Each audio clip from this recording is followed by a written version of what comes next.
conjuntos. Esta es la segunda clase de la temática de los conjuntos, em, que estamos abordando a partir del texto Apuntes Matemáticos 2, Lógica y Teoría de Conjuntos, que es de Pablo Amster. Algunas páginas que yo seleccioné. La semana pasada habíamos terminado con un caso que él llamaba el tercer caso, que era un caso de metonimia. Y hoy vamos a ir a un cuarto caso, que era un caso de metáfora. Em, Bien, la idea es trabajar los conjuntos, sí, pero sobre todo por cómo venimos llevando el seminario, los conjuntos sobre todo en relación con eh, lo infinito, lo limitado, em, donde se puede, o sea, qué se puede, cuánto se puede decir, cuánto no se puede decir, qué se puede calcular, cuánto no se puede calcular, etcétera. Em, Pensando que, por lo menos de manera intuitiva, infinito es, digamos, más allá de lo más grande que nosotros podemos concebir, ¿no? Y teniendo en consideración también que si vemos a lo infinito entonces como una especie de horizonte, ¿no? O sea, más allá de lo que nosotros logramos ver, em, o en el límite de lo que nosotros logramos ver, entonces después hay una complicación para pensar, digamos, los horizontes más allá del horizonte, ¿no? Que serían los infinitos más grandes que los otros. Eh, Bien, entonces, entonces acá, digamos, Amsterdam nos dice lo que nosotros nos debemos estar preguntando, que es, bueno, ¿por qué si este señor está hablando de matemáticas, nos está hablando de casos, y más aún de casos de metáfora y caso metonímico? Em, y nos empieza a decir que Hilbert, que es el que intentaba, digamos, hacer ideas claras y distintas dentro de las matemáticas, si bien él tiene un lenguaje a veces muy llano y que dice que algunos conceptos son conceptos sin sentido, es el mismo pensador apasionado que habla del paraíso y acusa a Kronecker de Verbotsdiktator, ¿no? Em, Porque acá hay una diferencia que creo que muchas veces no se hace y creo que es importante hacer entre filosofía matemática y matemática. Em, de hecho, yo diría que, por ejemplo, digámoslo así, para mí el estudio de los fundamentos de la matemática es un estudio que clásicamente lo han dominado los filósofos, no los matemáticos. Clásicamente no. Sobre todo a finales del siglo XIX lo empezaron a dominar los filósofos. O sea, Frege, Russell, Hilbert, etcétera. Empezaron, digamos, ellos a adueñarse de los fundamentos de las matemáticas y los matemáticos a ceder la cuestión de los fundamentos de las matemáticas a los filósofos. Esto es algo que repite muchas veces el otro matemático con el cual habíamos estado trabajando, no Amster, sino Wildberger, ¿sí? Él decía que los matemáticos habían em, rendido la cuestión de sus fundamentos a los filósofos.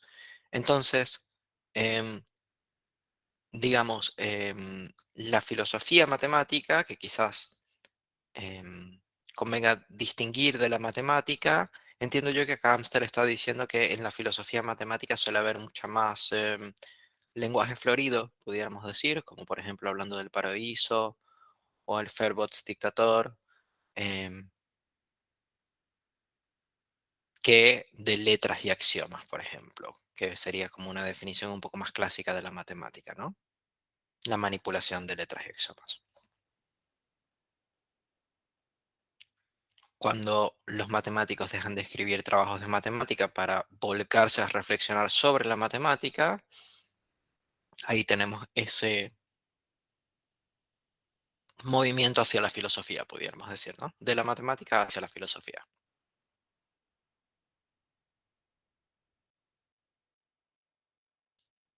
Y ahí, por ejemplo, tenemos esta frase de Poincaré, que es muy interesante. Poincaré es uno de los fundadores de la topología.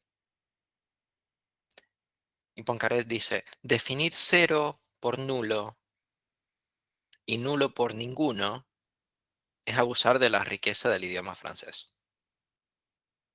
O sea, acá Poincaré está diciendo, ojo con, digamos, con cero o con vacío, intentar poner un montón de categorías ahí, siendo cero, nulo, ninguno, eh, todos quizás equivalentes.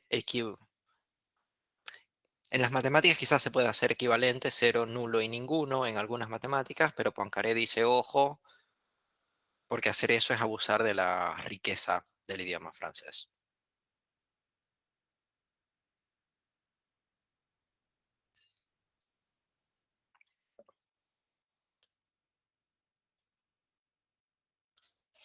¿Por qué? Porque en lugar, esto lo dice Hilbert, en lugar de las palabras punto, recta y plano, se debe por decir en geometría sin inconveniente, mesa, silla y vaso de cerveza.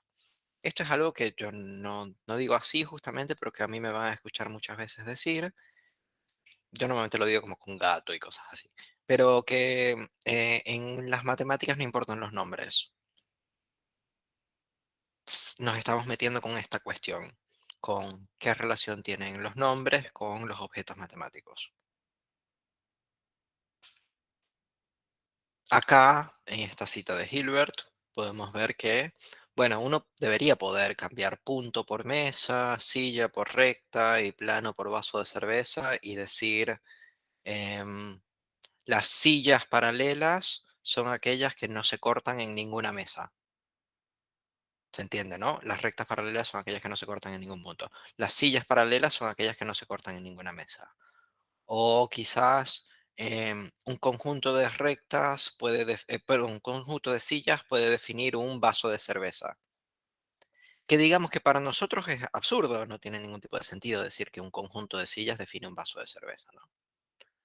Sin embargo, acá lo interesante es que por definición, como si nosotros hiciéramos un código donde decimos puntos igual a mesa, rectas igual a silla, planas igual a vaso de cerveza, tiene todo el sentido decir que un conjunto de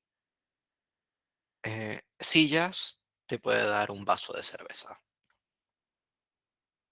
Incluso me parece que esto es algo que pudiéramos pensar a nivel de los pacientes, ¿no? Porque, digamos, o sea, a mí me parece que nosotros no tenemos una lengua completamente compartida con los pacientes.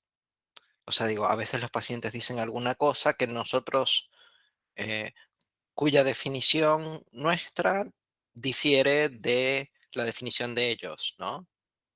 Esto me parece, digamos, de lo más fundamental. Puede ser que a nosotros nos digan, o sea, digamos, incluso la interpretación, creo yo, de la cual uno más se burla, es de, bueno, pero ¿en qué sentido dices amor? ¿O qué querrá decir padre en eso que dijiste? ¿No? Acá la pregunta sería, bueno, ¿y qué quiere decir silla cuando dices que un montón de sillas te puede dar un vaso de cerveza? Bueno, quiere decir una recta. Ah, entonces el vaso de cerveza es como un plano, ¿no?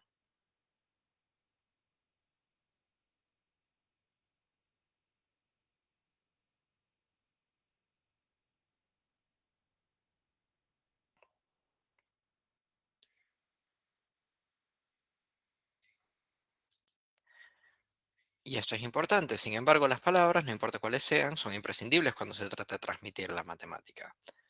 O sea, nosotros no solo podemos escribir X, Y, Z, más, menos, flechitas, etcétera, sino que después tenemos que explicar eso. Y ahí viene algo muy interesante que yo me había saltado acá. Hablando del texto bíblico, em, dice que em, los textos matemáticos y el texto bíblico, digamos, en el próximo capítulo se plantea un paralelo entre los textos matemáticos y el texto bíblico, desprovistos en cierto sentido de retórica. Sus respectivos lenguajes son en efecto mucho menos elegantes, mucho más toscos que la literatura, aunque en algún punto su retórica es esencial. No para adornar el escrito, porque la retórica es esencial, no para adornar el escrito, sino para transmitir por su intermedio algo que es intransmisible. Acá me parece que nos estamos metiendo como en el terreno de lo que yo llamo extralingüístico, ¿no? ¿Por qué? Porque acá decimos transmitir por su intermedio algo que es intransmisible. ¿Cómo se hace eso? Por su retórica. Y es interesante que, digamos, con el texto bíblico nosotros quizás lo admitamos más rápidamente, ¿no? Que el texto bíblico está intentando transmitir por su intermedio, o sea, no por sus palabras, ¿no? O, digamos, no por aquellas cosas que representan sus palabras, sino por su intermedio.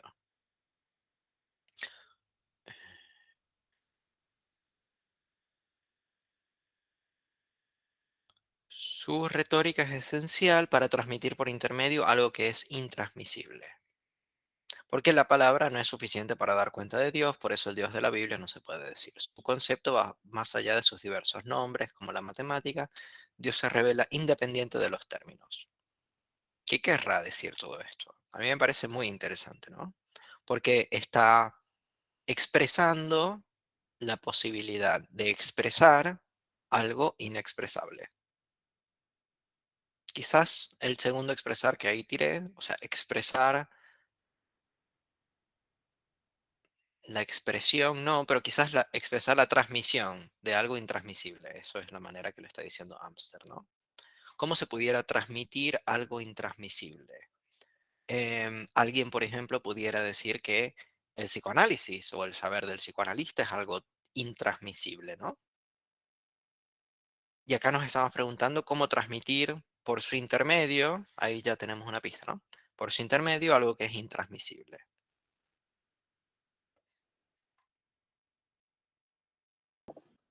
¿Cuál sería el intermedio?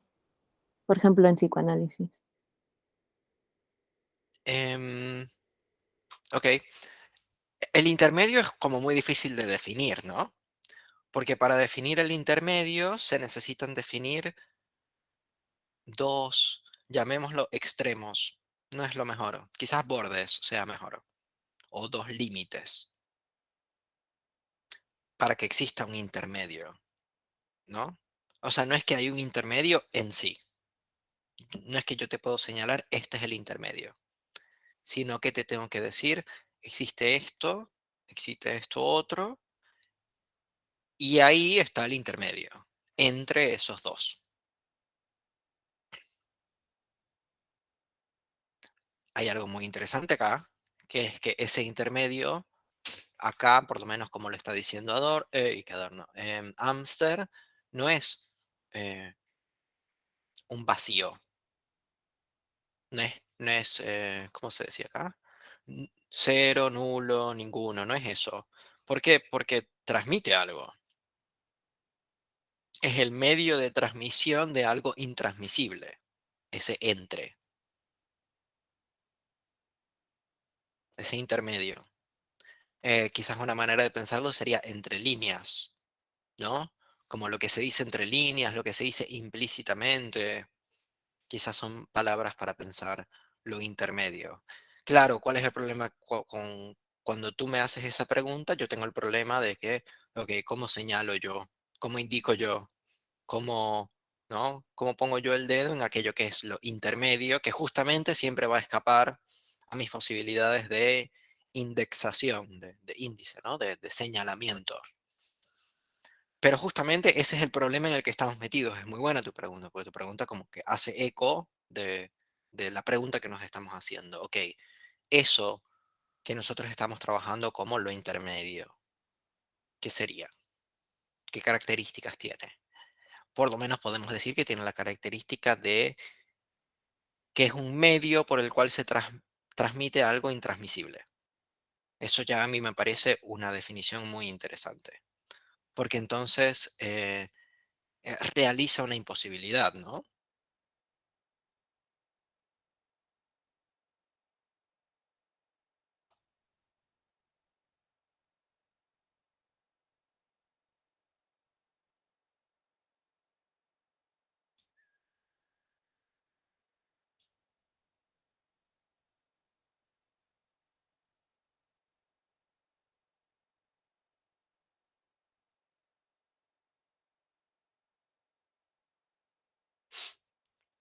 Y acá, bueno, solo lo voy a dejar anotado porque esto es una em, ejemplo que él da de representación, que cuando, o sea, si queremos representar un triángulo, ¿no? O sea, esto es como una representación de un triángulo. Sabemos que esto no es el triángulo o un triángulo, pero bueno, es una metáfora de la idea abstracta de triángulo. ¿Por qué? Porque la idea abstracta esa no tiene imagen. Es importante. Entonces, como la idea abstracta no tiene imagen, eh, a pesar, lo digo mejor, a pesar de que la idea abstracta no tiene imagen, nosotros lo podemos metaforizar con problemas, ¿no? O sea, porque esto no es un triángulo y también pasa mucho cuando uno está resolviendo problemas de geometría. No vale, o sea, no tiene mucho sentido guiarse solamente por lo que sucede cuando uno hace el dibujo, sino que conviene más bien intentar hacer conclusiones a partir de álgebra, por ejemplo, o herramientas analíticas.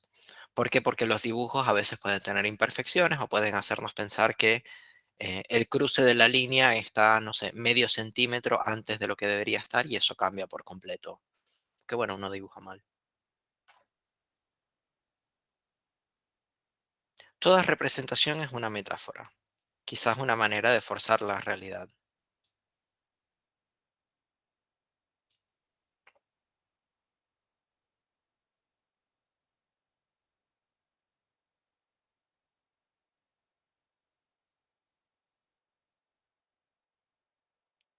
Sin embargo, existe un límite para la metáfora. Esto nos va a importar mucho, porque no sé si hasta ahora que esto queda como muy abstracto, ¿no? O sea, justamente estamos hablando de abstracciones sin imágenes. Y bueno, ¿cómo vamos a hablar de eso? Bueno, una manera de hacerlo es imponerle algún límite, ¿no? Imaginemos lo que ocurriría si comparásemos al juego de ajedrez con una batalla e intentáramos llevar dicha comparación hasta las últimas consecuencias. Que no sé si ustedes se han dado cuenta, pero el ajedrez es, digamos, o sea, tiene mucha comparación con una batalla y de hecho tiene una mucha comparación con una batalla em, medieval, ¿no? Muy em, característica de lo que nosotros conocemos como el medioevo, em, con su rey, con su reina, eh, con quizás la reina teniendo muchísimo más poder de desplazamiento que el rey, pero que sin embargo es cuando el rey se muere que el juego se acaba, que el rey no se pueda suicidar tampoco. em, Todo eso es como interesante. Por empezar, tendríamos alguna dificultad con la interpretación de las piezas. Por torre deberíamos entender guerrero poderoso. En la noción de caballo habría que admitir una nueva metonimia o acaso la hipótesis, algo más audaz, de que se trata de bestias amaestradas. Entienden, ¿no? O sea, solo para reforzar la noción de metonimia, si estamos hablando de un caballo, o sea, o tendríamos que admitirlo como una metonimia, por ejemplo, el hombre a caballo, ¿no? El caballo, pieza, sería como una metonimia del hombre a caballo, persona. O la hipótesis, esto es más como manera de chiste o de comentario ingenioso. ¿O acaso la hipótesis, algo más audaz, de que se trata de bestias amaestradas? O sea, si no fuese metonimia, capaz tendría que ser un caballo como muy, muy inteligente, que sabría a quién matar y cómo se tiene que mover, etcétera, ¿no? Y por supuesto, tendríamos que suponer que el rey ha venido a combatir junto con su señora. De todos modos, las batallas no son así. En una batalla los movimientos no son uniformes ni alternados, ni los guerreros suelen comérselos uno al otro. Es posible forzar la realidad, pero solo hasta cierto punto. O sea, acá podemos ver que incluso si nosotros tomamos el ajedrez como una metáfora de una batalla real, eso no se sostiene demasiado. Es una representación y uno puede decir una representación también muy legislada, reglamentada. Entonces ahí digamos que se puede forzar un poco la realidad, pero no demasiado. Veamos el salto. Diversos filósofos y teólogos se vieron en dificultades al intentar explicar la presencia del mal en el mundo. Es el problema del mal, ¿no? Al parecer incompatible con la perfección de un Dios de inmensa bondad. O sea, ¿por qué existe el mal si Dios es infinitamente perfecto o infinitamente bueno? La palabra introduce en el mundo el equívoco, aunque debemos aceptar que este mal no es tan malo. Según suele afirmarse, la única forma de no incurrir en equívocos consiste en no decir nada. Estrategia de muchos psicoanalistas.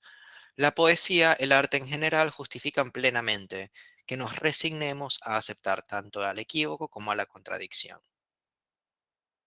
Claro, ¿no? Porque si uno no dice nada, uno no se puede ni equivocar ni contradecir. De hecho, digamos lo mejor, frente a la estrategia del silencio, la única contradicción es hablar. O sea, cuando uno habla, uno contradice la estrategia del silencio. Eso sí, uno toma la estrategia del silencio.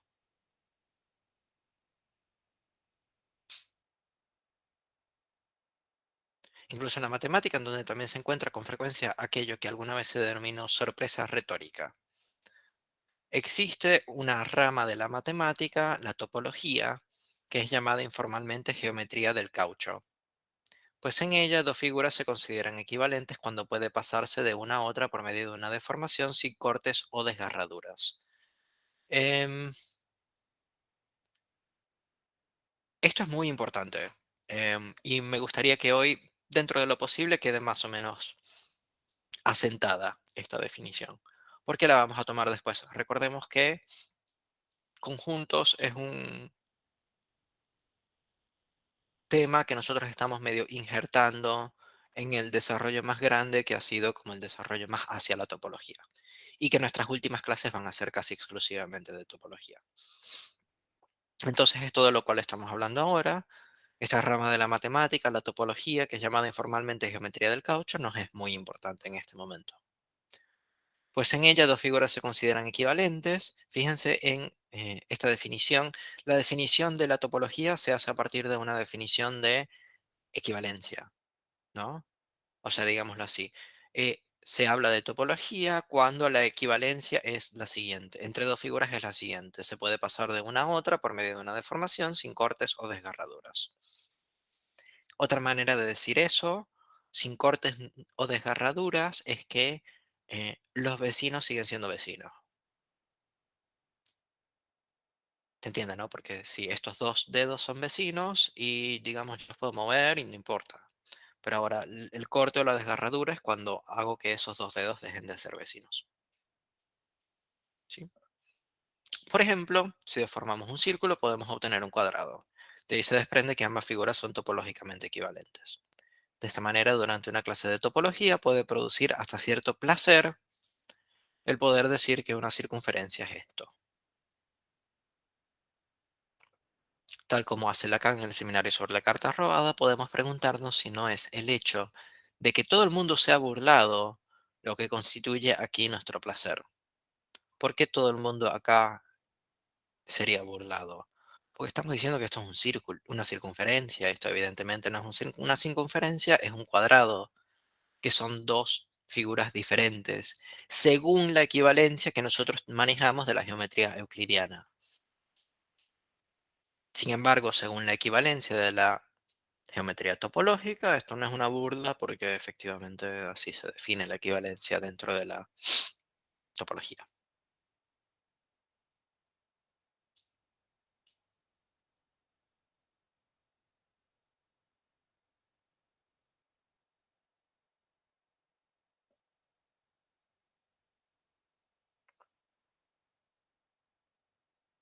Hemos hablado de forzar la realidad, pero ¿cuál realidad? Lewis Carroll, que es el escritor de Alicia en el País de las Maravillas, aseguró una vez que un reloj que no funciona es más preciso que otro que adelanta o atrasa unos minutos, ya que un reloj detenido da la hora exacta dos veces por día. Se desplaza de alguna manera el sentido de la palabra exactitud. Una situación análoga plantea la siguiente frase fruto de un anónimo autor de grafitis. Un laberinto es un camino rectilíneo en un espacio topológicamente hostil.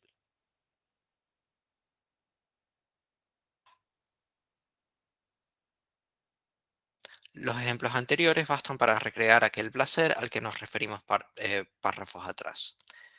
El tropos, desplazamiento, en especial la metáfora, constituye muchas veces una forma placentera de forzar la realidad. Entonces, acá, digamos, lo que a mí me interesa que más nos llevemos es la posibilidad de encontrar algún placer en forzar la realidad, cosa que se hace a partir de la metáfora.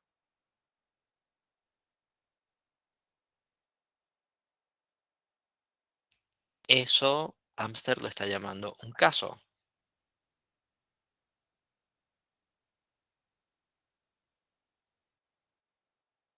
¿Por qué nos interesa a nosotros esto? Esto ya, digamos, corre más por mi cuenta que por la cuenta de Amster. No sé si esto está aquí, no sé si esto es lo que él estaba insinuando, yo ahí no sé. Pero yo tengo dos hipótesis. A, porque esto nos debería importar, digámoslo así.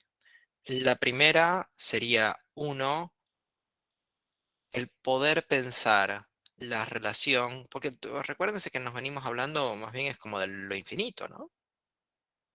No sé qué tiene que ver esto, o sea, ¿por qué Amster mete esto? O por qué yo les presento esto que Amster mete.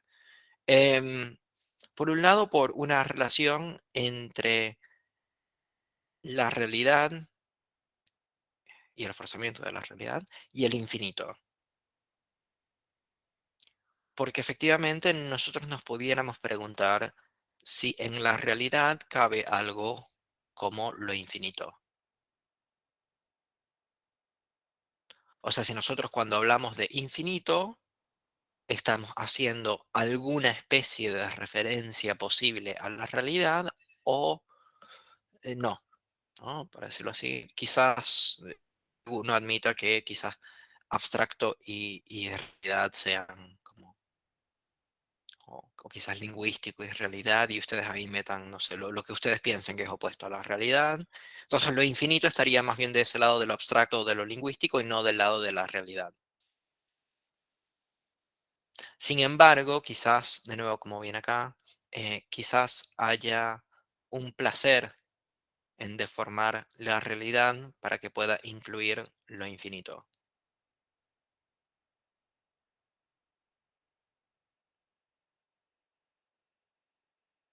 Em,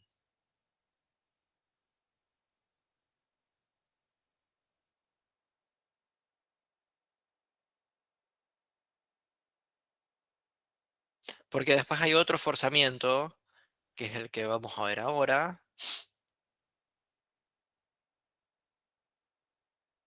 em, bueno, antes de eso, déjenme decir otra cosa. Em, este desplazamiento, esta sustitución em, que se está presentando acá, fíjense que es una sustitución de la realidad, ¿no? Y la pregunta entonces es, ¿qué pasa cuando se sustituye la realidad? A mí eso me parece una pregunta muy interesante para pensar en todos los análisis, porque yo considero que en todos los análisis uno sustituye la realidad, como mínimo en el sentido de que, creo yo, ¿no? En eso les estoy dando mi opinión, mi ética. Sería, o sea, no abstenerse de poner la realidad de uno, sino más bien sustituirla por lo que uno encuentra que pudiera ser la del paciente. Entonces ahí uno está desplazando su propia realidad. Ahí uno está haciendo una metáfora. Y la pregunta es, ¿con qué se va a hacer eso? ¿No? O sea, ¿cuáles son las herramientas que uno tiene para sacar su realidad y armar otra, por ejemplo, a partir de los dichos del paciente, ¿no? Que creo que es, bueno, no creo que es, interpreto yo que es lo que Amster está proponiendo, sobre todo cuando, si lo relacionamos con lo que él dijo entre líneas anteriormente. O sea que justamente lo que se transmite entre líneas, se transmite en el entre, que era un poco la pregunta de Aranza, ¿no?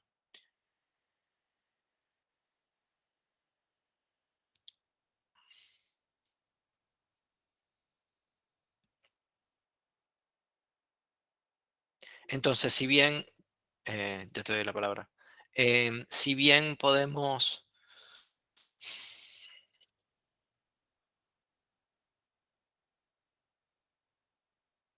o sea, quizás lo interesante, como para redondear la idea, quizás lo interesante sea ver la manera que nosotros podamos alojar la realidad del paciente y encontrar qué se dice ahí entre líneas. O sea, cómo la articulación significante que engendra el mundo del analizante, ¿no? Cómo la articulación significante que engendra el mundo del analizante, que es lo que nosotros, yo les estoy proponiendo que nosotros como analistas debemos alojar. O sea, nosotros alojamos la cadena significante del analizante para así poder engendrar el mundo con sus condiciones. Digo, las condiciones de la cadena significante, que a la vez son las condiciones del engendramiento del mundo del analizante, ¿no? Si nosotros, al hacer eso, yo diría que nosotros ahí no solo debemos engendrar ese mundo, sino además ver qué se transmite ahí como intransmisible, o sea, que queda por fuera de ese mundo, o que queda al lado de ese mundo quizás, o que queda excluido de ese mundo. Un ejemplo, en Freud,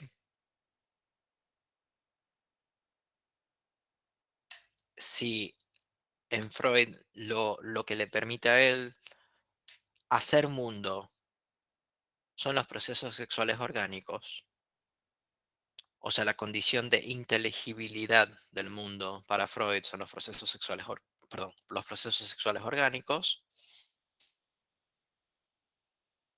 Aquello que va en contra de los procesos sexuales orgánicos, como por ejemplo alguien pudiera quizás pensar la fabricación de los procesos sexuales orgánicos,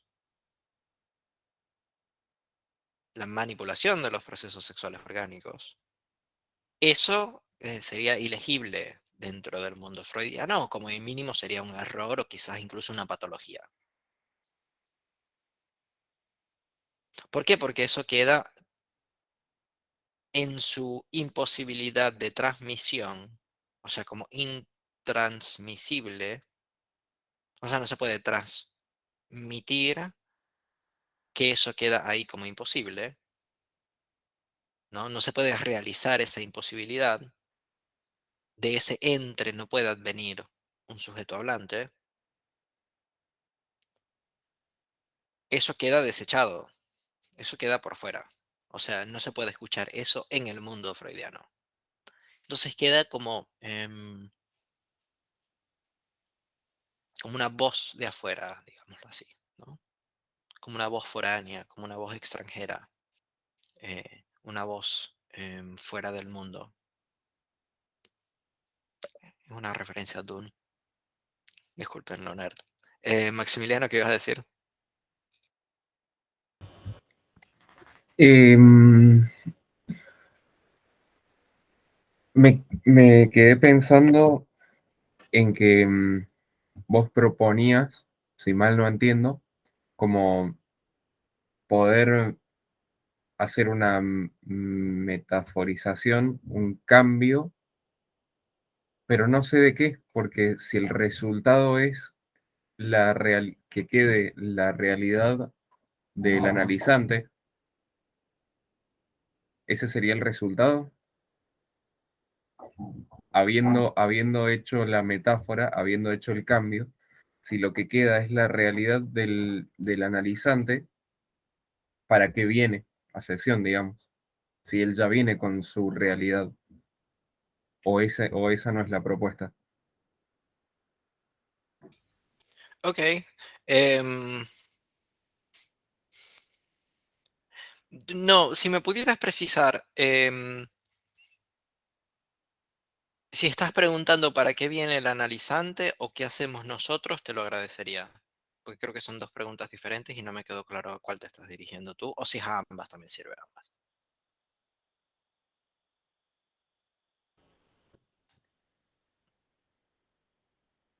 Eh, ambas. Ok, está bien. Sí. Em, no sé para qué viene el analizante. O sea, eso, para mí esa pregunta es una de esas preguntas como un poco engañosas. O sea, como si nosotros, efectivamente, el analizante puede venir porque te tiene bronca y te quiere hacer perder una hora de tu día y tiene mucho dinero como para regalar, ¿no? O puede venir porque se lo exige la pareja, o etcétera, ¿no? Em, entonces ahí no me meto yo. Sí me puedo meter en lo que quizás sería la parte más ética de la pregunta, eh, que es que quizás en lo que tú dijiste no queda claro que em,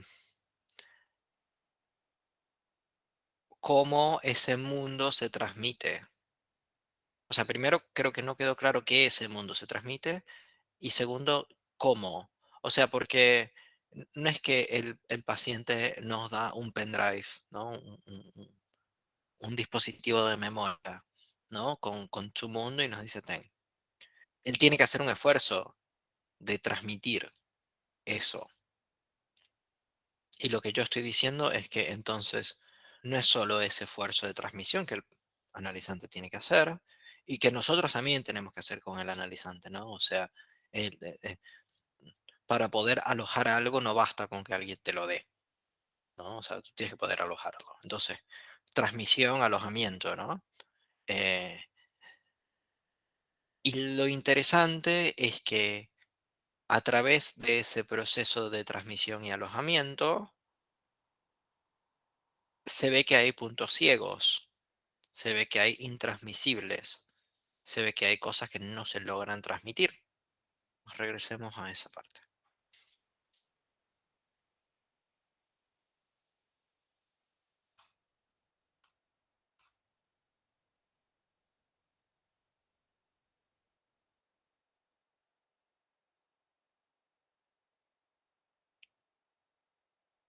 ¿Dónde está?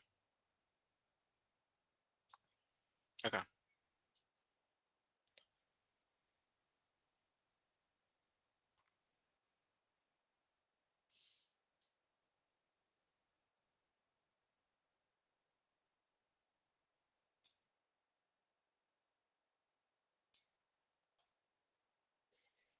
¿No? Eh,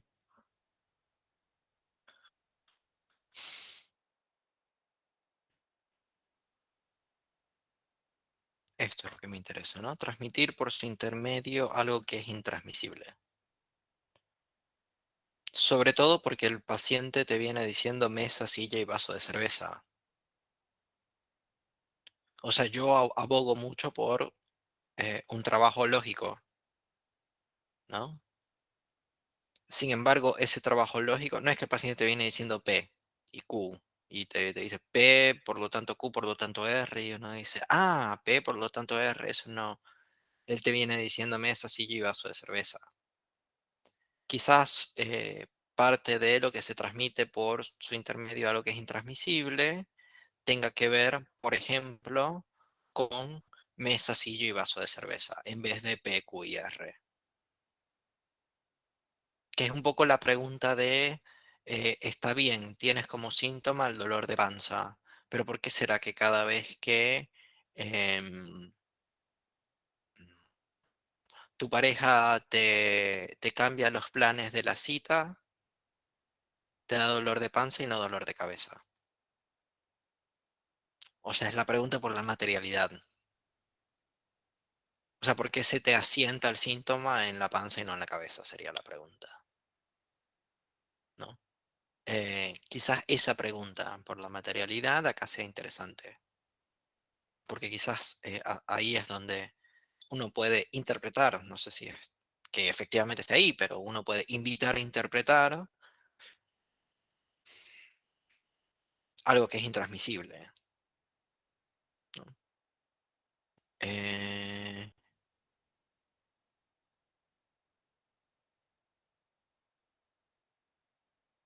justamente estamos hablando de algo que no se puede decir. Em, entonces, en el momento donde el paciente te está intentando transmitir a ti su mundo, digamos que nosotros tenemos que alojar no solo el mundo, sino el mundo y también lo intransmisible para, tanto para ese mundo como para la transmisión de ese mundo. Entonces tenemos esas variables en juego. Eh, ¿Eso responde tu pregunta? Eh, Estoy como suponiendo Ujú. que la respuesta incluye, o sea, estoy pensando tu respuesta como si me dijeras, es una herramienta de lectura, la metaforización. Es como nosotros leemos el caso, ¿puede ser? O sea, Sí, sí. metaforizarlo para, quizás en términos lógicos, para comprender el caso, digamos.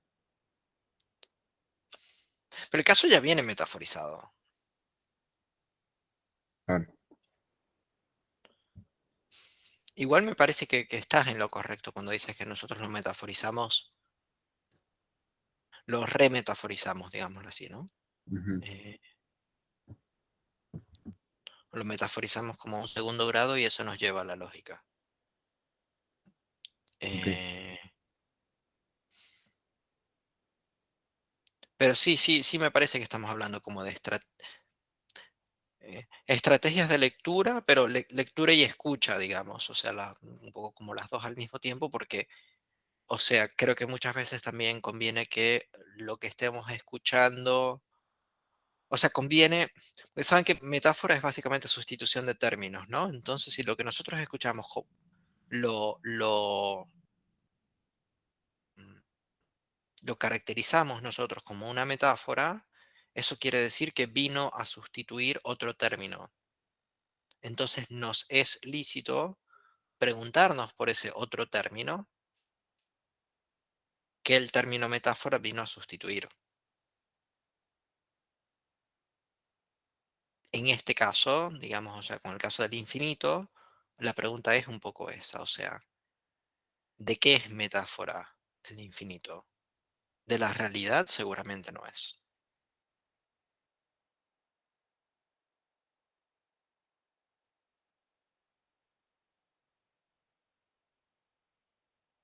Pero sí pudiera ser, por ejemplo, de el desplazamiento metonímico, ¿no? Porque ¿dónde se detiene el desplazamiento metonímico? Ahí nosotros Lacan inventa el punto de Capitón, ¿no? O sea, eso es lo que para él le permite dar cuenta que está muy, o sea, es muy similar a la metáfora, ¿no? Pero fijémonos ahí cómo, por lo menos en Lacan, si me aceptan esta interpretación, entonces la metáfora sería una manera de detener al infinito. Y más aún si la metáfora es dos metonimias, entonces sería una metonimia que detiene otra metonimia, infinitizada, eh, quizás desencadenada, ¿no? Y sin fin, o sea, 1, 2, 3, 4, 5, 6, 7, 8, 9, y sigue y sigue y sigue hasta que viene la metáfora y dice infinito. Ya está. Deja de contar, ya vas por 3.497.877, que vas a seguir contando, infinito.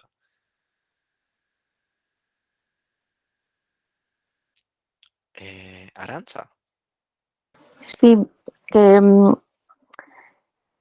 que en este proceso de transmisión y alojamiento, justamente, o sea, si el paciente viene con un mundo que nos va a transmitir y que ese mundo ya viene metaforizado, si no hace la lectura de esa metáfora como para que incluya, es como un huevito Kinder, perdón por la metáfora, ¿no? O sea, como abrir eso que ya viene como la realidad metaforizada, porque se infinitizaría el padecimiento también, ¿no? O sea, ya no habría forma de localizar.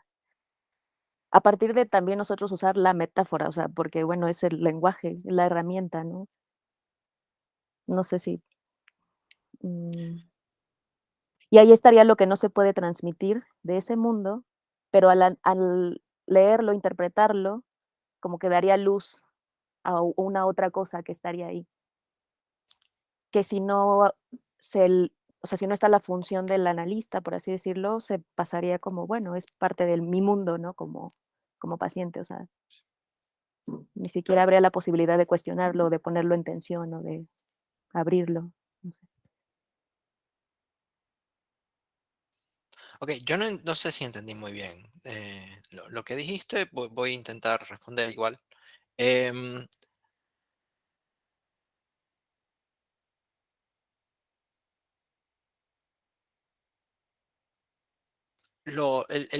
el problema con el huevo Kinder es que nos regresa a la idea de que las cosas tienen un ser que Sí, está no, adentro. nada que ver, no iba por ahí para nada. No, no, Ah, perdón, no no era me no era parece por mal ahí. igual, ojo. Porque yo no sé si nuestros pacientes efectivamente vienen pensando que su mundo tiene un ser. O sea, esto a mí me parece de lo más común. em, o que ellos incluso son el huevo Kinder, que dentro tienen el ser que sería el alma, ¿no? Eso a mí me parece común. Em, ahora la cuestión es, digamos, si ellos quieren expresar, porque no, la cuestión sería si ellos quieren expresar el juguete sin abrir el huevo. O sea, que el juguete se exprese a través del huevo. Ahí viene el problema. Porque cuando tienen que pasar a través de esa pantalla, sufre una deformación. Espero que se vea como la relación con el inconsciente y sobre todo con la distorsión o con la desfiguración que realiza el inconsciente. Entonces, em,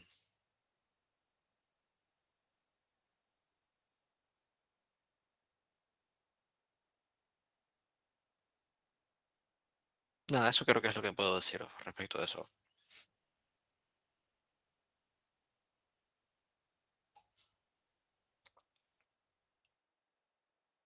¿Alguien más tiene algún comentario o pregunta?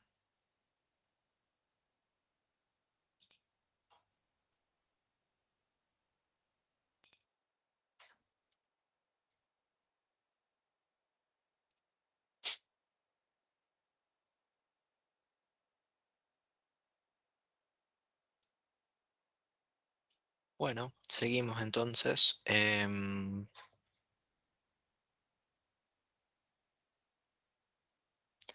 Este lo llama un dios tautológico. Em, ¿Se acuerdan que nosotros habíamos trabajado la tautología en las primeras clases? Sobre todo con respecto a la identidad. Lo que acá Amster está trabajando, nosotros antes lo habíamos, la tautología que Amster trabaja acá, nosotros antes la habíamos trabajado como identidad, como X igual X, ¿no? Que son, por ejemplo, mi abuelo es mi abuelo, o llueve o no llueve. Fíjense que acá, em, digamos, los autores pueden tomar la decisión de no dar ejemplos bobos. Me parece que acá es el caso. Sobre todo cuando él dice, acá nos da un ejemplo, digamos, más clásico, X igual X. Acá nos da un ejemplo más complicado, porque acá no dice X igual X. Acá dice X o no X, lo cual es más complicado. Porque, no sé, y si está lloviznando solo un poquito, llueve o no llueve, ¿no? O el futuro, ¿no? Si esta pregunta es en el futuro. ¿Mañana lloverá o no lloverá? Veamos cómo las caracteriza. Se trata de verdades verdaderas, de verdaderas verdades, que no dicen nada. Fíjense esto, ¿no? Porque efectivamente X igual X no dice nada. O mi abuelo es mi abuelo no dice nada. O llueve no dice nada. Em, Acá yo tengo la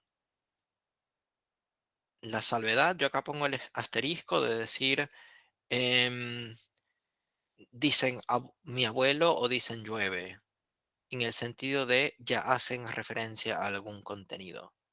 Porque acá no estamos diciendo x igual x o x o no x. Estamos diciendo mi abuelo o estamos diciendo llueve. Incluso en el caso de las matemáticas podríamos decir dicen x, ¿no? O sea, ya nos estamos planteando dentro de cierto territorio discursivo, cierto territorio semántico, que sería mi abuelo o sería la lluvia. ¿Sí?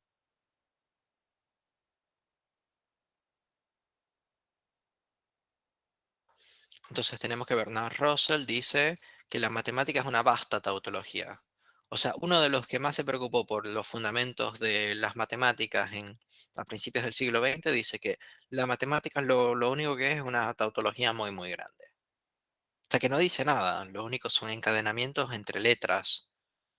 O sea, es como si dijéramos uno más uno más uno más uno es igual 4, es igual a 5 menos uno, es igual a 2 más 2, es igual a 2 a la 2, es igual a 2 por 2, etcétera.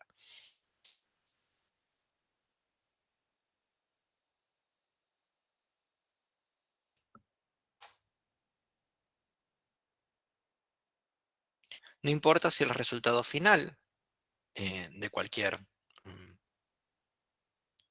demostración o ecuación matemática está muy lejos de ser una verdad de perogrullo, o sea, no importa si se ve como claramente que uno es el otro. Desde el momento en que sigue necesariamente los axiomas, su validez no es mayor que la de llueve o no llueve.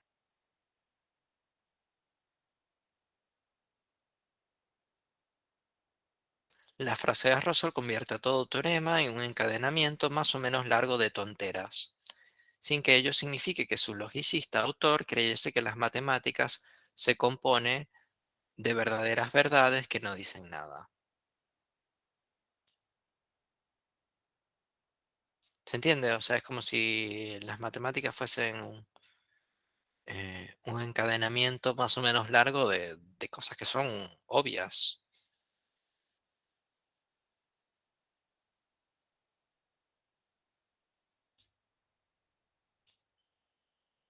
Entonces, Amster dice, pero el más elevado ejemplo de tautología es sin duda, disculpen mi pronunciación, Eye Asher Eye. Em, que si recuerdo bien, acá no está la referencia, pero si recuerdo bien, es la respuesta que le da Dios a Moisés cuando Moisés le pregunta quién es. Si alguien tiene una mejor precisión, se la agradezco. Si no, mantengamos esa. Es la manera que se identifica a Dios.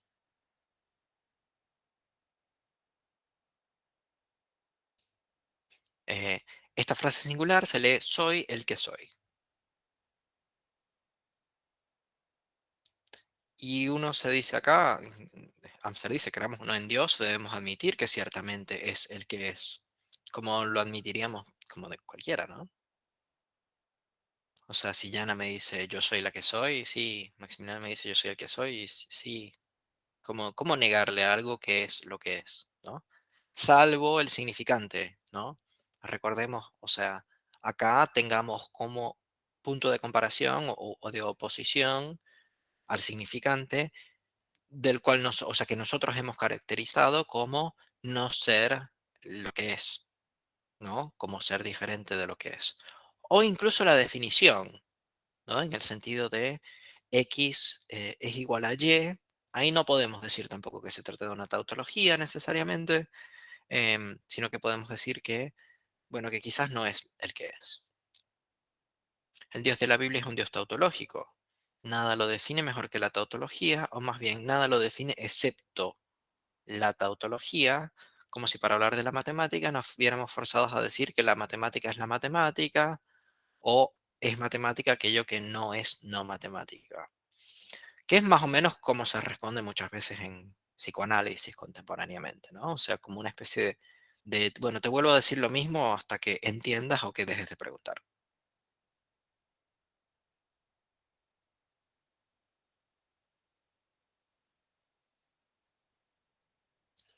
La definición tautológica es la única que garantiza la necesidad de Dios.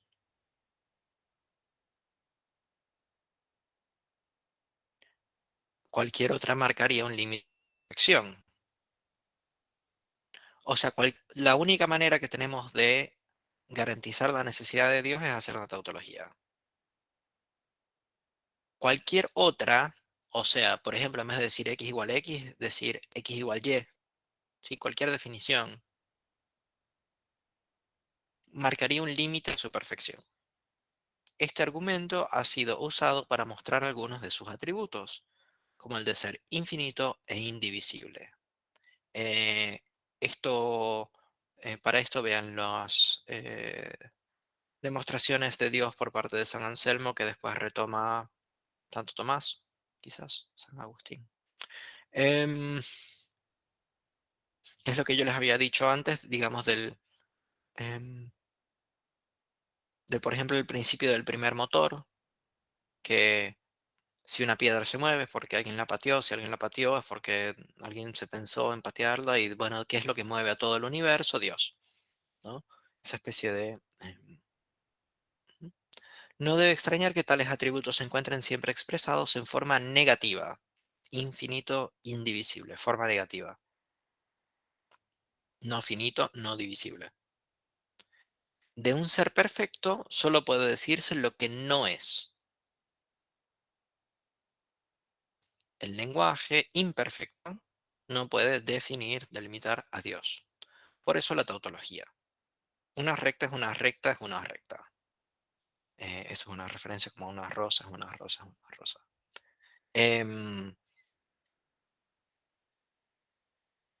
entonces acá, digamos, lo que me interesa que retengamos es la división que se está haciendo entre el lenguaje impuro, sucio, impotente frente a la perfección, pureza de Dios, que solo se puede expresar, digámoslo así, matemáticamente.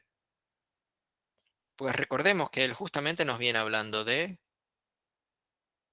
que las matemáticas son una vasta tautología, y después nos dice que Dios solamente se puede definir mediante una tautología. Entonces está haciendo, a mi juicio, esto es mi interpretación, no tengo idea si Pablo pensó esto, pero digamos, haciendo una lectura del texto, yo interpreto que entonces está haciendo una relación entre Dios y matemáticas por un lado y lenguaje y definiciones por el otro. Y está diciendo, o sea, Dios no se puede definir. O como mucho se definirá por lo que no es. O sea, no se puede decir lo que es. O sea, no se puede decir X igual Y, Dios es igual a algo. Se puede decir lo que no es. Y ahí es donde quizás viene lo interesante de esta definición. Es matemática aquello que no es matemática.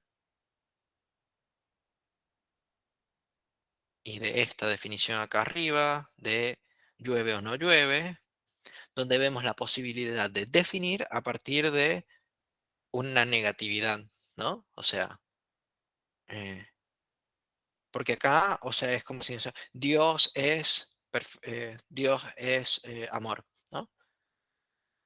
Mientras que acá se diría, ¿es amor o no es amor?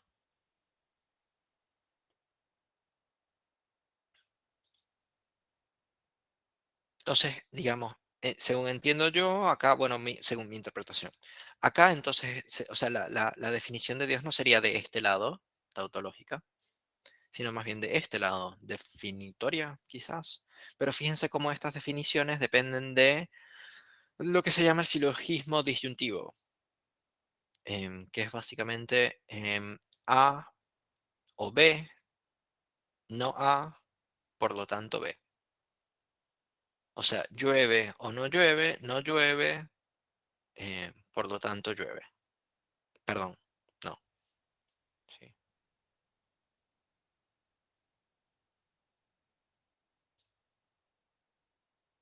Llueve o no llueve, no llueve, por lo tanto no llueve. Bueno, ese ejemplo siempre es complicado. Pero es matemática aquello que no es matemática, supone como una especie de binarismo es la idea que les quiero presentar. Eh, que solo habría dos tipos de sustancias, digámoslo acá, las matemáticas y las no matemáticas, y que eso comprendería todo. O sea, ahí hay la suposición del universo, que se puede dividir en dos, matemática y no matemática. Como también acá hay cierta suposición cuando uno hace que los atributos de Dios se encuentren siempre expresados de forma negativa. De un ser perfecto solo puede decirse lo que no es.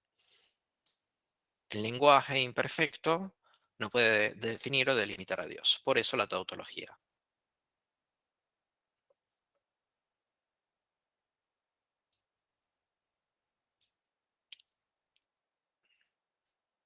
Y sigamos un poquito más. Regresamos a la metáfora. ¿Sí?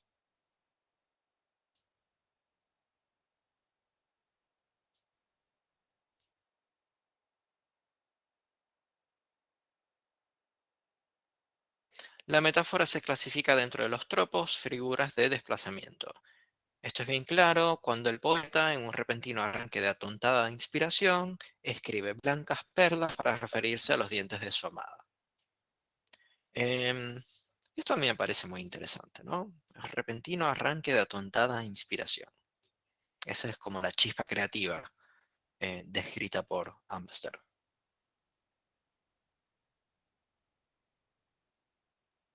Hay metáforas de varios tipos. Por un lado, la sustitución, A igual B, en donde se reemplaza un significado por otro, que es un poco la que yo he estado diciendo como definición, ¿no? O si no, A es B y también A como B. Esta última forma no es otra cosa que una comparación, aunque en su versión abstracta no se la ve tan odiosa como se dice que son.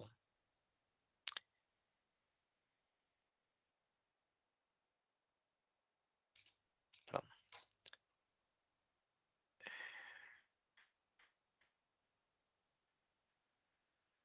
Cabe notar que a diferencia de las otras dos, en la primera forma, o sea, en A es B no, y en A como B tampoco, en A igual B solamente, no aparecen explícitamente los dos otros términos del desplazamiento. Aún así, el elemento que se omite es al menos expresable. En cambio, podemos decir que el modo más acabado de la metáfora desplaza a un significado que el lenguaje no puede siquiera enunciar, el de Dios. El hecho antes observado de que su definición debe ser negativa o tautológica, se le suma a este otro la imposibilidad de expresarlo más que en forma metafórica. O sea, quizás lo que Aranza estaba preguntando antes del entre, del intermedio,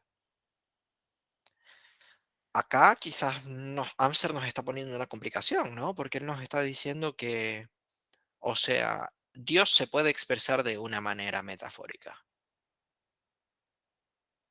Entonces quizás nosotros tengamos que tener cuidado cuando escuchamos metáforas, a ver si esas metáforas están expresando a Dios. Por ejemplo, para seguir el ejemplo que yo les estaba dando anteriormente, yo diría que quizás los procesos sexuales orgánicos expresan a Dios, metaforizan a Dios.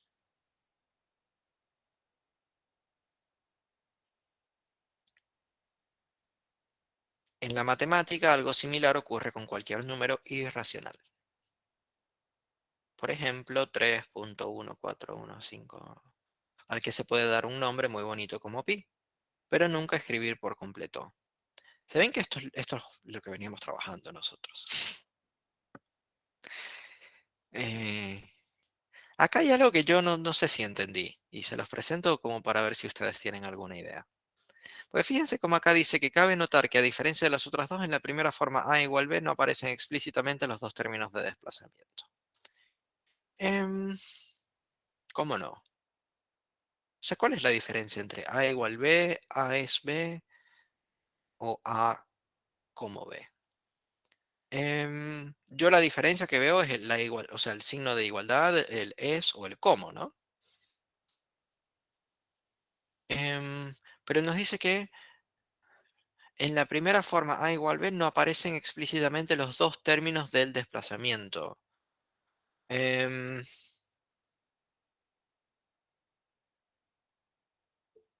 sí,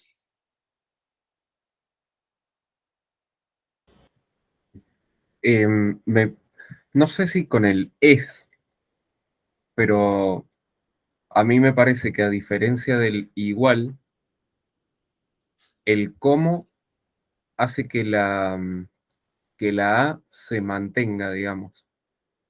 En cambio, en el A igual B, o sea, no sé, diría que es al revés como lo está diciendo, ok, por- porque me parece que un poco menos el es, pero un poco más el cómo hace como que la A se mantenga, como si pusiéramos una línea del tiempo, era A y pasó a ser B, al menos en el cómo, A como B, o, o era B, en realidad A como B me suena a que era B y pasó a ser A. O sea, como ok, si yo ahora voy y me visto de cura, voy a ser Maxi como cura, ok, como que pasó de un estado al otro. Eh, claro, eso me parece que indicaría el desplazamiento. En cambio, en el igual nunca estuve, o sea, siempre fui cura, digamos, sacerdote, sí, como si siempre hubiera estado así vestido, ok. algo Sí, así, entiendo. me parece interesante, sí, sobre todo estás como metiendo una parte de temporalidad, ¿no? Quizás por ahí vaya un poco la cosa, ¿no? Porque me parece que entre Dios y la falta de temporalidad que da la igual no hay mucho, ¿no? Sí, pudiera ir por ahí.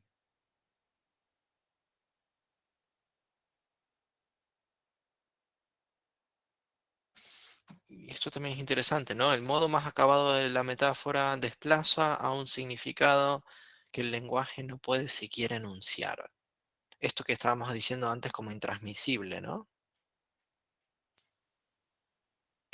Desplaza acá como que transmite, ¿no? Presenta a un significado que el lenguaje no puede siquiera enunciar. O sea, no se puede enunciar, sin embargo, eh, podemos expresarlo mediante una metáfora. Es muy interesante eso también porque em, ¿qué qué sería aquello que no se puede enunciar sino el significado? ¿No? Porque acá dice se desplaza el significado, o sea, el significado se expresa. Pero entonces, ¿qué es ese que acá llaman Dios, ¿no? ¿Qué es ese Dios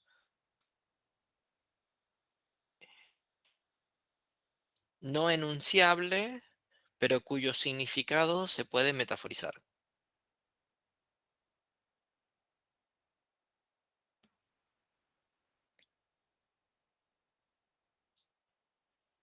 Y acá nos pone un ejemplo muy interesante, ¿no? Porque nos pone, bueno, nosotros podemos expresar un número con decimales infinitos mediante una letra. Y acá, digamos, nos pudiéramos hacer la misma pregunta.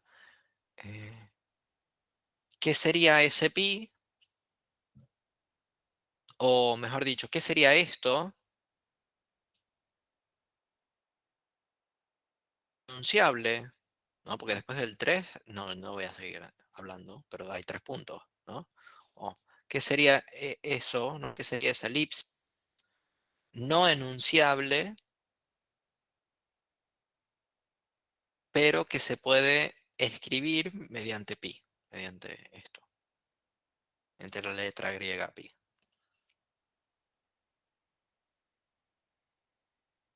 Y fíjense como acá él dice que, que pi sería un nombre, pero no una escritura.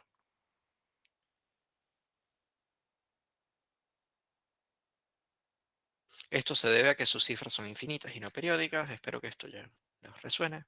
En este sentido, un número tal no es decible y solo se lo puede expresar como un límite. ¿Se acuerdan este salto que habría que dar? ¿No? Cabe observar que también los irracionales se definen en forma negativa, como aquellos números que no son racionales. Esto es justamente lo que Wildberger advierte, ¿sí? Acuérdense que Wildberger está intentando deshacerse de los números irracionales, o por lo menos, no sé, cuestionarlos un poco. Y ahí lo que está diciendo, o sea, para hacer eso, él dice, bueno, tengamos prudencia. Y si ya vamos a estar definiendo unos números irracionales, perdón, unos números racionales, no pensemos que a partir de la definición de números irracionales, nosotros ahí podemos ejercer una negación que nos daría otro tipo de número, a saber, irracionales. O sea, no hagamos definiciones en forma negativa. O tengamos cuidado cuando las hacemos, seamos prudentes con las definiciones en forma negativa.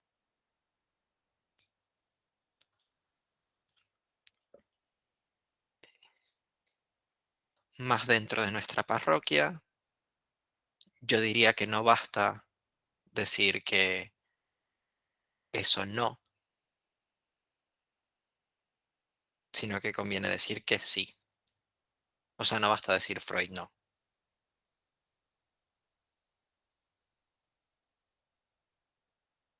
Los números reales, unión de los racionales con los irracionales, consienten en cambio a una definición positiva muy sencilla. Aunque en realidad con un poco de trabajo puede encontrarse una definición positiva para los irracionales. En definitiva, lo mismo ocurre con la noción de conjunto infinito, que no solo puede pensarse como aquel conjunto que no es finito, sino como aquel también capaz de coordinarse con algún subconjunto propio, es decir, distinto de todo el conjunto. Esto nos lleva a concluir que la idea de Dios expresa mucho más que una mera infinitud matemática.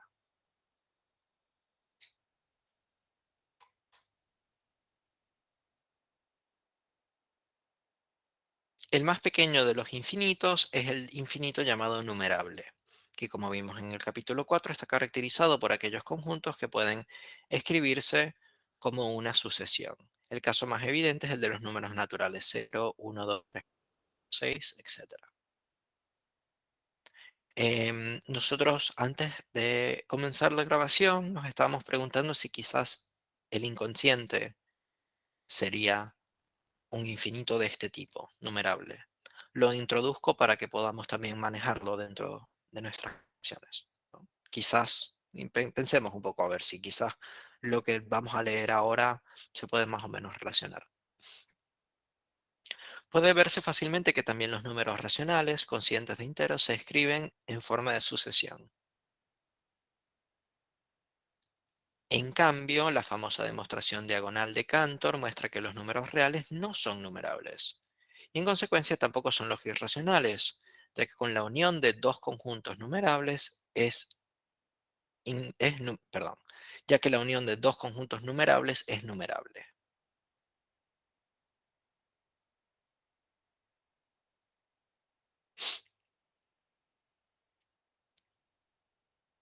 Entonces, después hace esto, que por favor leanlo después, pero no me interesa reconstruir este argumento ahora, solo voy a tomar las consecuencias, o sea, las consecuencias, las conclusiones. Hace una sucesión así, digamos A, B, C, D, E, F, G, H, I, hasta Z, después A, B, A, C, o sea, todas las combinaciones posibles de una letra, todas las combinaciones posibles de dos letras, todas las combinaciones posibles de tres letras, de cuatro letras. Esa sucesión da cuenta del infinito numerable. De hecho, junto con la observación anterior, nos dan por fin la prueba del hecho antes mencionado.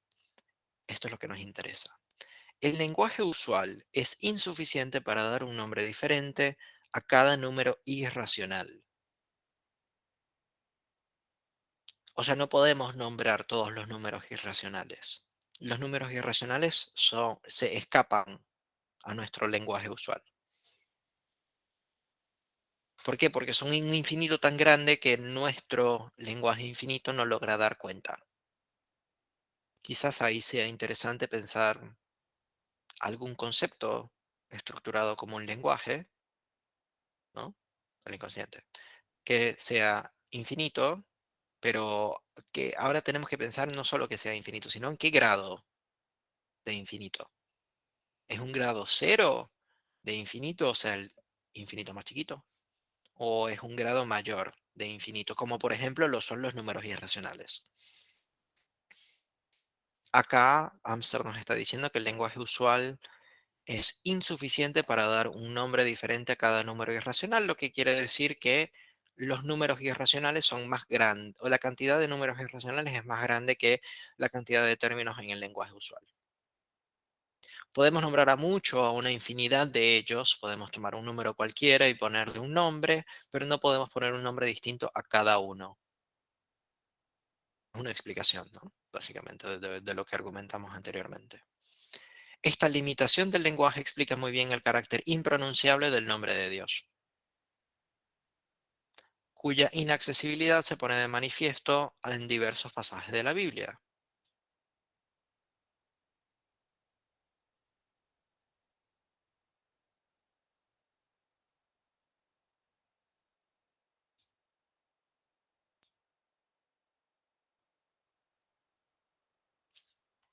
Pasemos ahora al tema de la representación, vinculado al complicado problema de la imagen. Lo ven también acá, ¿no? En pi y en 3.151. eh, o sea, esta imagen sería como una imagen infinita, ¿no? Que se ve representada por una letra. Qué interesante que se pueda representar finitamente algo infinito, ¿no?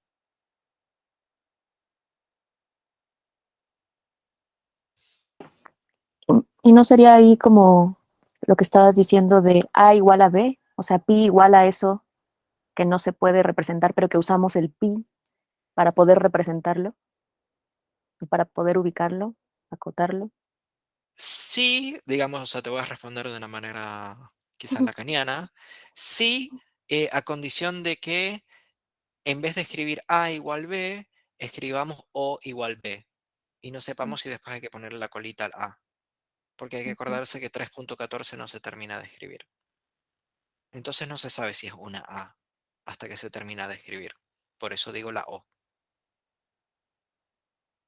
¿Se entiende? O sea, tenemos este problema. Porque no sé si después de este 5, yo no sé qué viene después del 5. Digamos que después del 5 viene un 4 en el pi verdadero, no en pi. Si yo acá escribo, en vez de un 4 escribo un 7, no es ya, ¿sí? Ya no es pi. Los tres punticos estos tienen ese, o sea, digamos, en toda esta cuestión, ustedes lo primero que tienen que pensar, o sea, si quieren actuar, digamos, maliciosamente, en el sentido de irrumpir un poco en toda esta lógica, esto es lo que tiene que ser, estos tres puntos, esta elipsis tiene que ser el foco, ¿no? Pregúntense siempre, o sea, díganse, esto va a dejar de funcionar por los tres puntos. No sé si siempre es así, pero digamos es la primera pista, es lo primero. Bien. Pasemos ahora al tema de la representación vinculado al complicado problema de la imagen. Sobre todo, yo diría que sobre todo complicado cuando la imagen es infinita o cuando no se ha terminado de escribir, para decirlo con la O, ¿no? En efecto, la creación del hombre a imagen y semejanza de Dios es difícil de entender, pues, ¿cómo se puede crear un ser a imagen y semejanza de quien no tiene imagen? O sea, ¿cómo se puede escribir la letra griega pi cuando no se puede terminar de imaginar 3.14159? ¿Sí? La tradición explica esta dificultad de diferentes formas. Incluso existen versiones que refieren a la confección inicial del Adam Kadmon, un ser hermafrodita que sirvió de modelo para la posterior creación de Adán y Eva. Tales ideas se sostienen un llamativo desliz del texto bíblico en su primer capítulo que parece contradecir la posterior historia de la costilla. Existen numerosas explicaciones de tan intricada cuestión. Como sea, Dios no tiene imagen, y toda alusión bíblica a algún rasgo humano se debe, perdón, únicamente a la finalidad de transmisión. De otra forma, Al hombre le costaría entender cómo Dios habla y no tiene boca, o cómo no tiene ojos y ve. Em, por ejemplo, cómo dice de sí mismo que yo soy el que soy.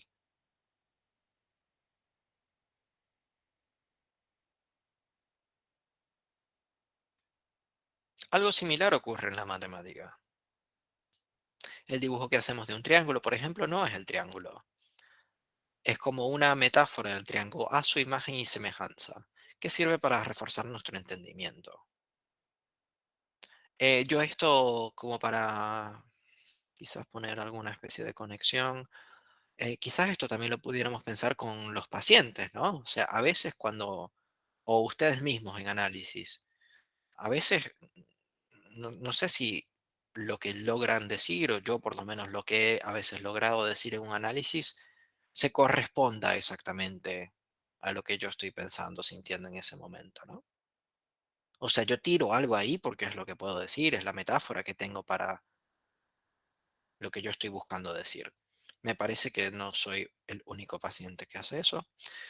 Me parece que en general es una manera de pensarlo, ¿no? O sea, quizás lo que a nosotros nos llegue sean representaciones para reforzar nuestro entendimiento, además. Como analistas nos llegan representaciones para reforzar nuestro entendimiento. Quizás ahí nuestro trabajo sea abstenernos de semejante reforzamiento. Porque el triángulo no tiene imagen. Cualquier representación del triángulo es como el becerro de oro.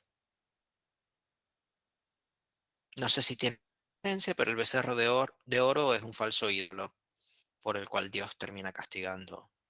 Sí, por cuya veneración Dios termina castigando, mejor dicho.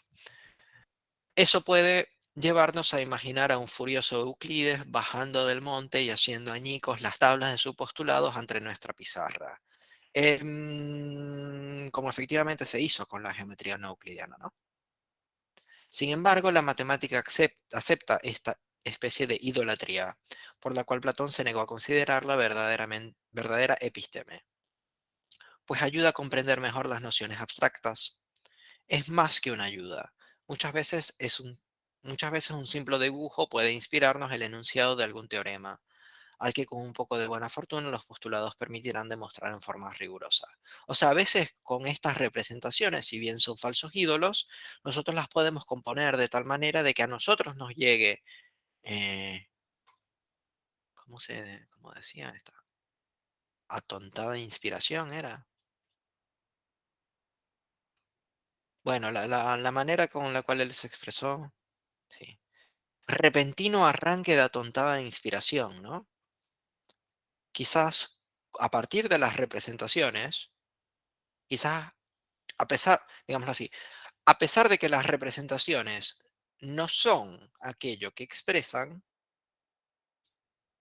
o sea, a pesar del dibujo del triángulo no es el triángulo, es como una metáfora del triángulo, a su imagen y semejanza, que sirve para reforzar nuestro entendimiento. Quizás con cierta cantidad de estos refuerzos de entendimiento nosotros podamos no entender demasiado, sino después hacer otro entendimiento, digamos que sobreentienda a estos entendimientos a través de, ay, ya se me olvidó, pero una atontada y a través de la chispa creativa, ¿no? Es más que una ayuda, muchas veces un simple dibujo, o sea, una simple puesta en relación de las representaciones em,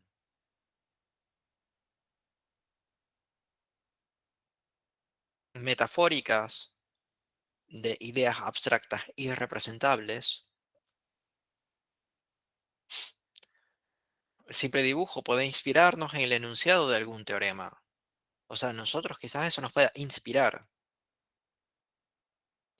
al que con un poco de buena fortuna los postulados permitirán demostrar en forma rigurosa. O sea, no es solo basta con la inspiración, sino que después hay que insertar eso dentro de la lógica científica, digamos, que se está manejando.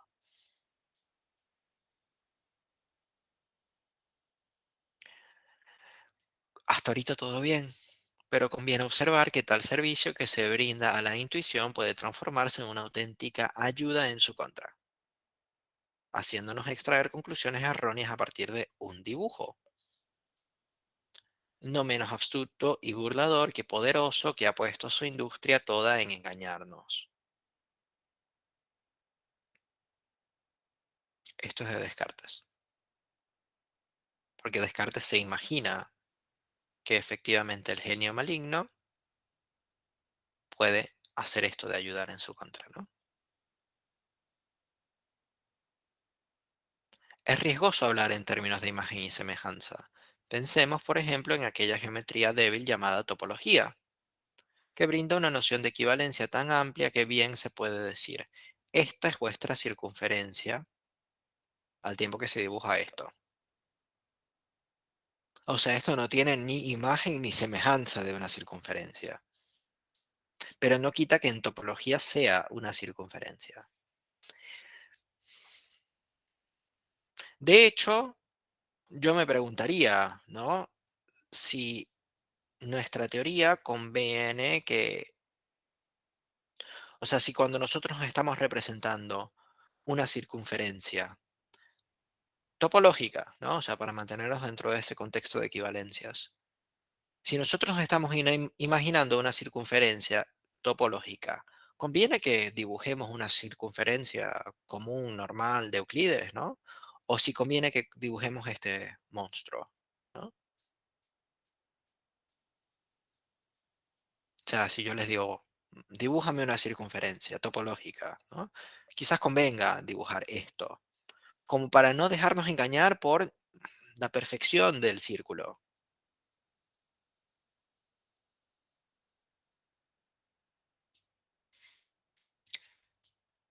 Sin que se encienda por ello la ira de nadie. El observante religioso admite la escritura, aunque sabe que ninguna escritura puede capturar la esencia de Dios.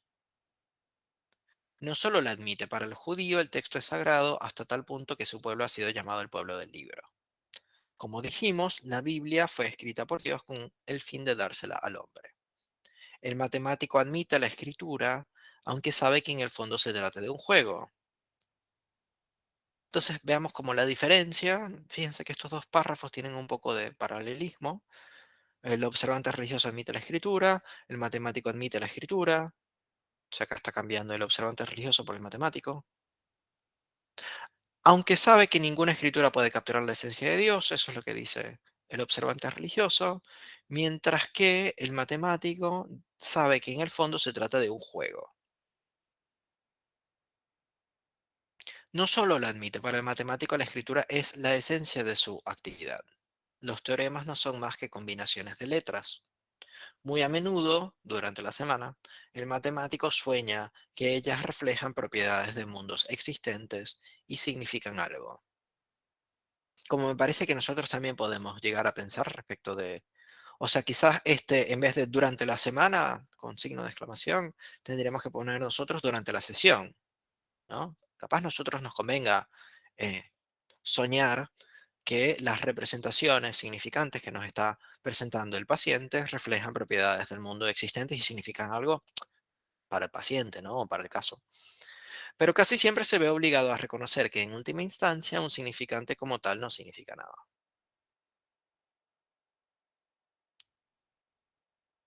Eso.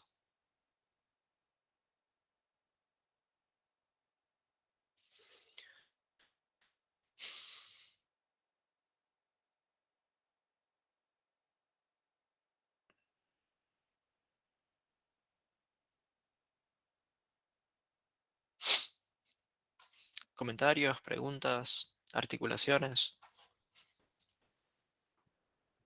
Eh, creo que en una, no me acuerdo dónde, si en el seminario, no me acuerdo casi nada de lo que iba a decir, pero en el seminario, creo que en el seminario 3 no me acuerdo si Lacan dice como que el analista no tiene que olvidarse de que se trata solo de palabras o tiene que olvidarse. Ya lo voy a buscar. Pero si alguien lo recuerda, joya. Em, yo no, pero igual yo diría que las dos, ¿no? En el sentido de que, o sea, si bien en un sentido es solo palabras, en otro sentido se está jugando la vida de alguien, ¿no? O sea, si bien nosotros eh, representamos la vida de alguien a través de esas palabras y esas palabras son el material sobre el cual nosotros trabajamos, creo que en ningún momento conviene olvidarse que la vida de alguien ahí está en juego. Em,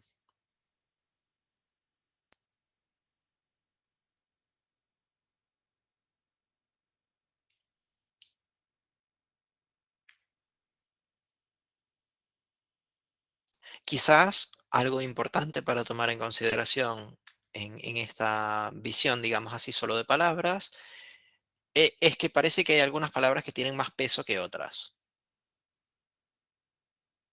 Por ejemplo, los procesos sexuales orgánicos tienen un peso incalculable. Tienen el peso de ser lo único que le permite a Freud orientarse dentro de la mente. O sea, imagínense lo que pasa si esa palabra falla. Queda completamente desorientado. O incluso imagínense lo que pasa si esa palabra es engañosa, ¿no? O sea, ¿qué pasa si no existe eso de determinación por procesos sexuales orgánicos? ¿Qué pasa si los procesos sexuales orgánicos a su vez se pueden determinar?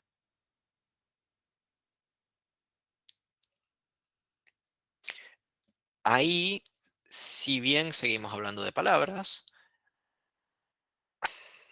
estamos introduciendo una noción, digamos, de peso o de cantidad o de intensidad o algo de esa índole, donde vemos, o sea, yo no elegí este ejemplo al azar, elegí este ejemplo porque en este caso particular, en este ejemplo, se puede ver que hay un peso muy, muy, muy grande, un peso más allá de todos los otros pesos, o sea, un peso infinito, ¿no? Según lo que hemos estado desarrollando. Em, y que incluso ahí nos pudiéramos preguntar si ese infinito sería más grande que el infinito del inconsciente. Porque si bien hay muchísimos lugares donde el inconsciente determina en Freud los procesos sexuales orgánicos, esos hay muchos. ¿Eh? Sí, bien. Hay otros momentos donde los procesos sexuales orgánicos determinan el inconsciente. ¿Sí? Entonces, en ese sentido, pudiéramos decir que los procesos sexuales orgánicos, cuando ellos determinan al inconsciente, son un infinito más grande que el infinito inconsciente.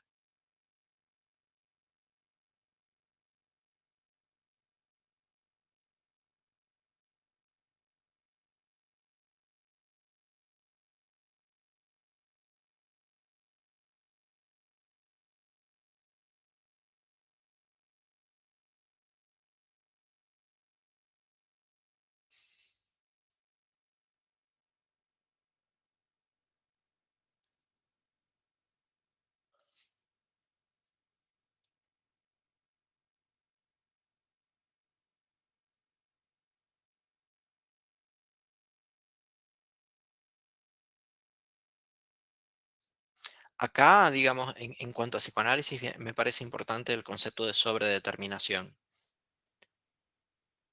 porque es justamente aquel, o sea, sobredeterminación es que a, a cada número, digámoslo así,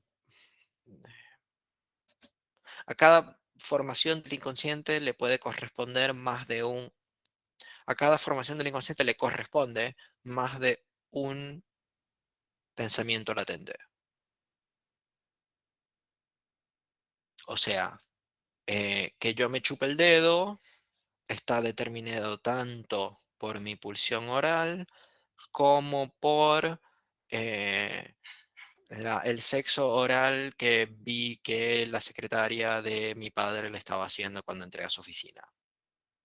¿Sí? Sobre determinación, más de una determinación. O sea, con una bastaría, pero tengo más de una. Recuérdense que para poder pensar el infinito numerable, o sea, el infinito más chiquito. Para poder pensar el infinito más chiquito, nosotros necesitamos poder establecer una correspondencia 1 a 1, o sea, no una sobredeterminación. La sobredeterminación hace correspondencias 2 a 1, 3 a 1, 4 a 1, 5 a 1. Son más del lado del bucaque, ¿sí? Nosotros estamos más del lado de la monogamia, ¿sí? El infinito numerable es monógamo. Entonces ahí viene algo interesante, en el sentido de que quizás al poder pensar la sobredeterminación, se vaya más allá de la monogamia, y se piense la posibilidad de una correspondencia más compleja. Y quizás el inconsciente nos abre la puerta a eso,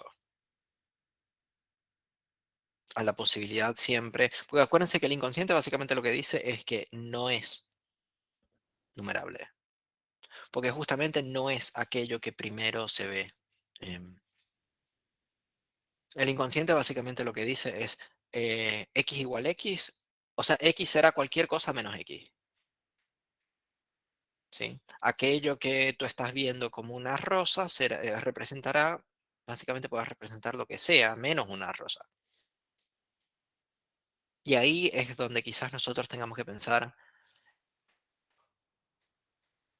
una explosión, ¿no? En el sentido de que, y entonces puede ser cualquier cosa, ¿no? Justamente lo que, bueno, una de las, creo que esto nunca lo que llegamos a hacer, pero cuando hablábamos de funciones, estaba la función identidad, que sería x igual x, que pasa por eh, -3 -3, -2 -2, -1 -1, 0 0, 1 1, 2 2, 3 3, 4 4, ¿no? Una recta que pasa por todos esos puntos. Eso sería la recta, digamos, del ser, en el sentido de que es lo que es. Pero después hay todo otro espacio, básicamente es todo lo otro que no es em, esa función identitaria, em, que incluso decir todo lo otro es complicado porque no sabemos si hay ese todo, ¿no? Pero aquello que resta de la inscripción de la función identitaria, em,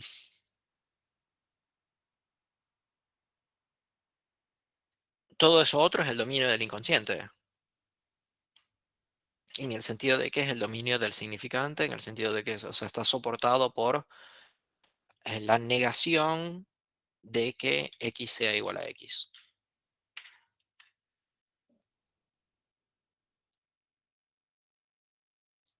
Y ahí es como, de hecho quizás ese sea el infinito más grande de todos, ¿no? No sé, se los propongo, porque de hecho Amster dice que no existe eso. Me parece interesante. Por eso se me ocurrió en este momento, no me citen, no sé, no corro por cuenta de esa idea de que quizás lo inconsciente es el infinito más grande de todos. Em, lo propongo para pensar nada más. Em, Sobre todo porque si bien todo esto lo estamos diciendo, esto, fíjense cómo esta explosión y eso tiende como a abrir mucho. Empieza a haber como muchísimas posibilidades, que de hecho, no sé, me imagino que ni siquiera se las tengo que decir, porque en la primera, en la segunda, en la tercera, en la quinta y en la milésima consulta que uno da como analista, uno dice, sí, sí, yo escucho todas las palabras que vienen del paciente. Ese no es el problema. El problema es que digo, ¿no? Que digo que no sea solo eh, que el paciente me diga rosa, rosa, esa no, esa ecolalia no. La pregunta es, rosa, ¿tendrá que ver con las espinas de la rosa? Que puede ser que cuando tú intentas capturar la rosa para gozar de ella, tú terminas sacrificándote. ¿Me entiendes? Eso. ¿Cuál de esas? ¿O será que ver con, con lo hermoso de la rosa? ¿O será que tu película favorita es La Bella y la Bestia y ahí tienes la rosa apartada, como que medio, ¿me entienden? O sea, ese es el problema. El problema es dónde se termina todo eso. Cómo agarrar una de esas y decir, bueno, mira, paciente, esta es la idea que yo tengo de lo que tú me dijiste. Eh, Digo, si bien hicimos como una explosión de sentido, estamos postulando quizás el infinito más grande, como mínimo para exagerar, ¿no? Em, si bien estamos postulando eso, después eso tiene una consecuencia clínica muy importante, eh, que es que complica muchísimo la interpretación analítica, porque básicamente te dice, bueno, hay infinitas opciones de interpretación. Entonces, ¿cómo escoger a partir de lo infinito? Yo no sé, pero me parece que la introducción que Amster hace, vieron que en dos momentos introduce el tema de la topología, como para pensar quizás el problema entre la, im- para pensar el problema de la imagen y semejanza, ¿no? Eso me parece que son los dos momentos que él utiliza, eh, dos momentos en los cuales él introduce la topología como una manera quizás de complicar la relación entre imagen y representación o- ¿no? Em, Quizás haya algo ahí en la topología que por su variedad de representaciones posibles, em, nos permita cernir de alguna manera esa, digámoslo así, imagen original o ese pensamiento latente de otra manera, ¿no? O sea, pensando todas las variaciones posibles de su expresión, quizás podamos pensarlo expresado, no sé, de otra manera. Eh, Digo, no me queda muy claro, no se los estoy dejando oscuro a propósito, tipo, estoy yo también intentando quizás articularles algo que les pueda interesar y que sea más o menos novedoso. Em,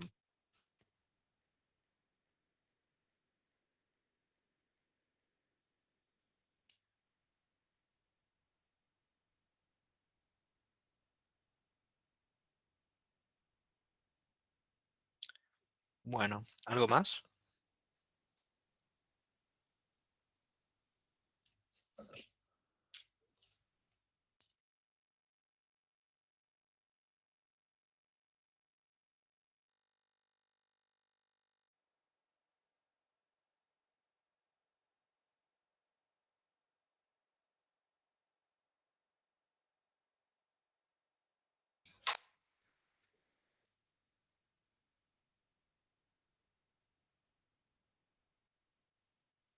Bueno, o sea, si veo bien, el 8 de julio sería nuestra próxima clase.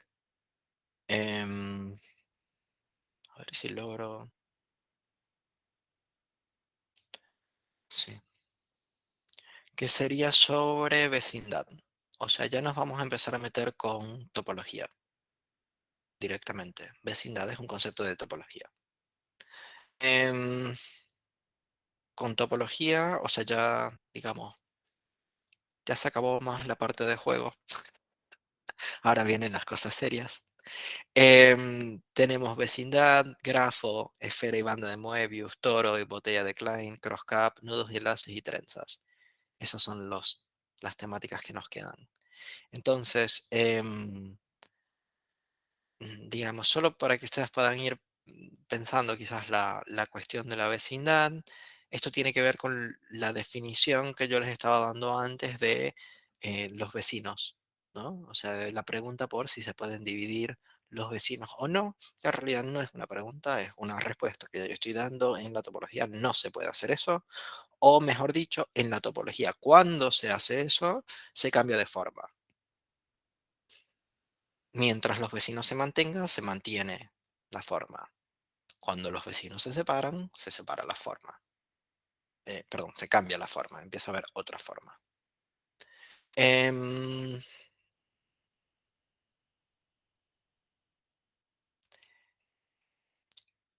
sí, eso, básicamente, y también, nada, advertencia slash amenaza. En la medida de que ustedes también veo que vayan avanzando ustedes también con la topología, podremos ir, lo digo mejor. Mi idea es poder trabajar la topología al nivel que yo vea que ustedes puedan manejar. Em, Así que por favor, si ustedes también pudieran em, mantenerme a mí informado sobre cómo van, estaría bueno. Eh, pero también la idea sería que podamos quizás profundizar un poco más de lo que ya está escrito. Porque, por ejemplo, el libro de Alfredo de topología en la clínica psicoanalítica es muy bueno. Hay artículos de Darmon también, está un libro completo de Amster. En la medida de que ustedes puedan pensar, absorber y retener esa bibliografía, nosotros también quizás podamos dar algún pasito más. Si vemos que eso no se da, por cualquier razón que sea, em, nos podemos quedar dentro de esa bibliografía y va a estar todo bien, digamos así. Em, pero bueno, si logran interesarse lo suficiente como para em, dar esos pasitos más, estaría bueno. Bueno, chao, gracias.